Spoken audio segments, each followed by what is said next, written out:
I have a script, which is unheard of.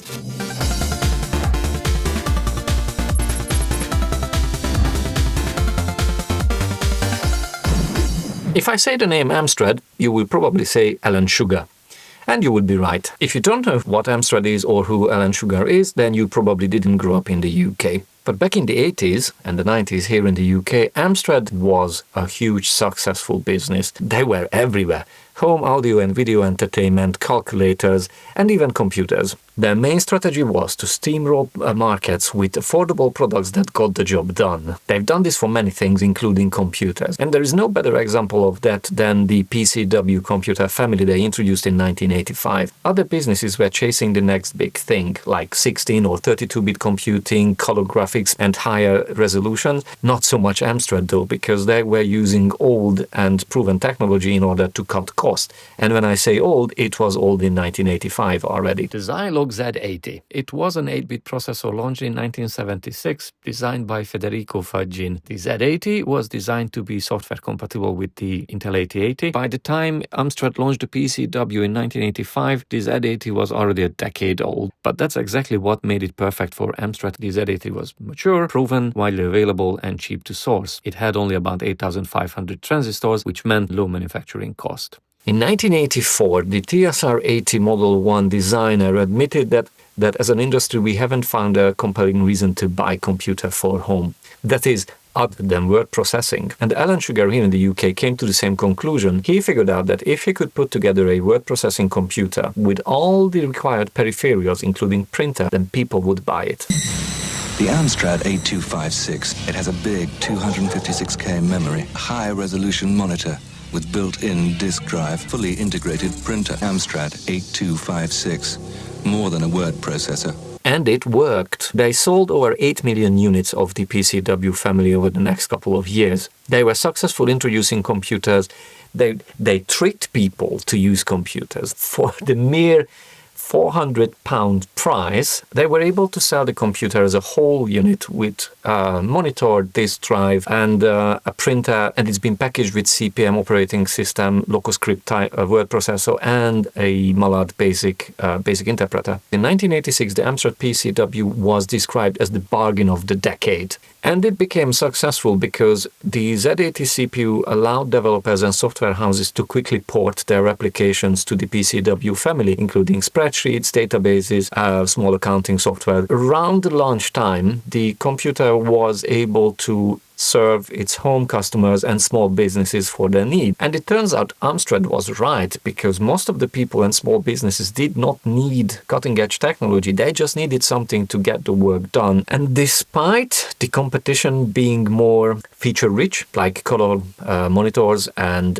hard drive, the price was a big thing, because the cheapest IBM PC at the time was £2,000 and Amstrad was 400. So for 1/5 of the price, you've got a slightly slower and slightly inferior computer, but a computer nonetheless. And people decided to swap out their other aging technology, like some of the ZX computers were being replaced by PCW. In less than 2 years, Amstrad sold over 700,000 units in the UK alone, which meant they held over 60% of the market share in the UK. And it also brought in new magazines as well. There were 2 magazines supporting the computer, PCW Today and PCW Plus, and you could get almost anything you wanted to be done on the PCW. Gaming is limited, of course, because the computer was never designed around bitmap graphics or color graphics. The monitor was monochrome, and then the video card was only able to render one color. In 1985, they introduced 2 models, the base 8256 and also the 8512. In 1987, they introduced the 9512. This time, instead of having a dot matrix printer, you could use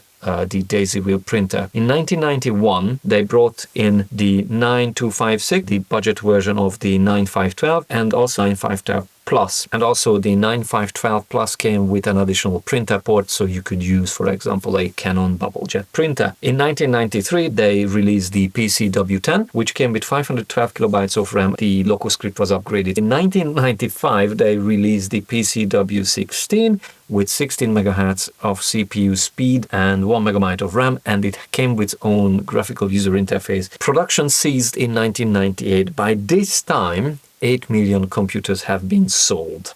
Why are we talking about this? Because a couple of months ago, I found a PCW 9512 Plus in the local recycling center. And I brought it home, and we are going to test it out and see if it works. This is how I found it. It's all in this lovely cover. I don't know if it works at all or not, so let's try to see it. Now, it doesn't really look too bad, as in dust and grime. The keyboard itself is not very nice, as you can see, but yeah, I already plugged it in, so we are going just to turn it on and then see if it blows up or not. Right.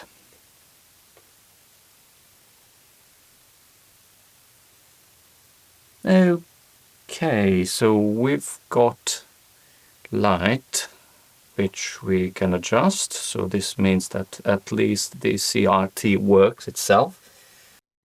We are in sync? Yeah, we are in sync. So we can see that. Now I've got the disk to boot it up, so let's see if it is booting up from the disk.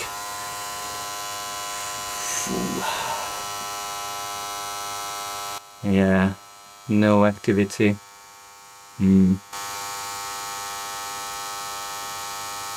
Doesn't sound too good, does it?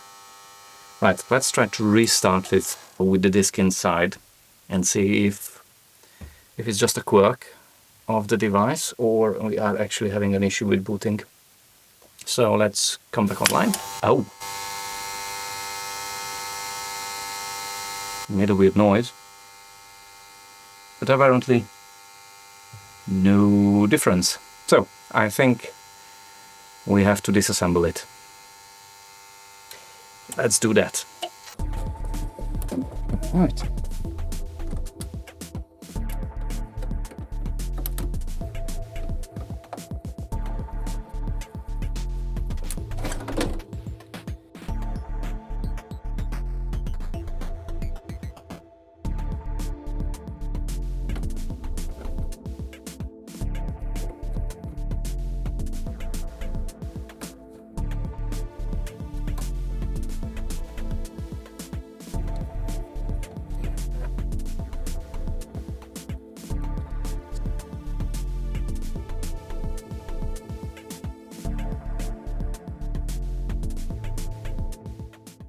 The issue is just that the motor is spinning around because the belt is now too loose, as we heard on the attempt when we turned it on, so we need to replace that. What I'm going to do is completely disassemble this disk drive because I want to apply lubrication to the moving parts as well. Now you need to know that this is going to create some complications because I will have to realign the head. The complete disassembly requires to removing these 3 screws which are holding the motor. These 2 screws you need to remove in order to remove the upper head, and you need to remove these 2 springs and this one little here in order to be able to remove the disc moving mechanism. But very carefully because these are old and fragile, so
turn this on.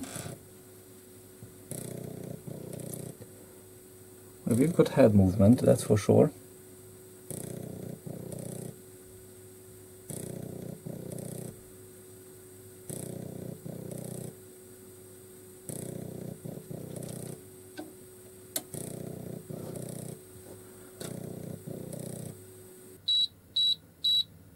Okay, so we've got the 3 beeps, which means that the disk is not recognized.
Yep.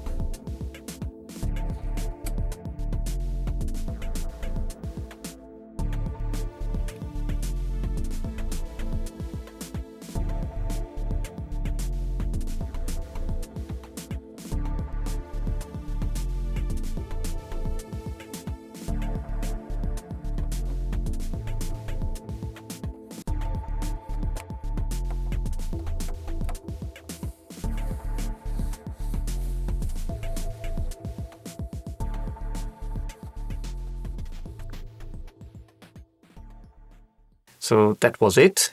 It's back to life. It was a worn out disk belt, which is good because we didn't have to go down the road to try to find hardware issues or anything. Quite a few of these PCW from that era naturally has this problem because, well, these belts are obviously disintegrating in 30, 40 years' time, so you need to replace them anyway. But one thing I really like about this computer is that how quiet it is. I mean, this is on, the microphone is hovering above it straight, and you can't hear anything or barely, because another thing that Amstrad did to cut cost was to move the power supply out from the computer box itself into the monitor. And that way they could avoid putting it in a metal box into a metal box and then therefore force air through using a fan.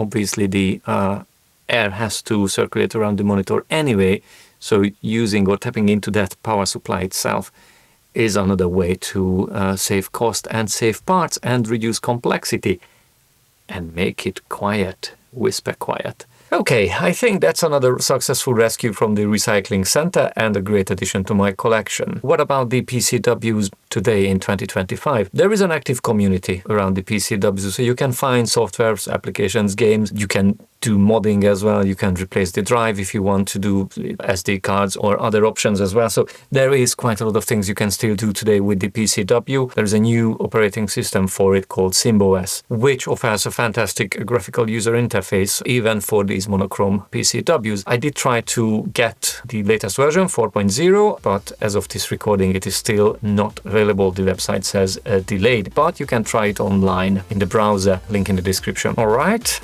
I think that's about it for today's episode. Thank you very much for watching and see you next time.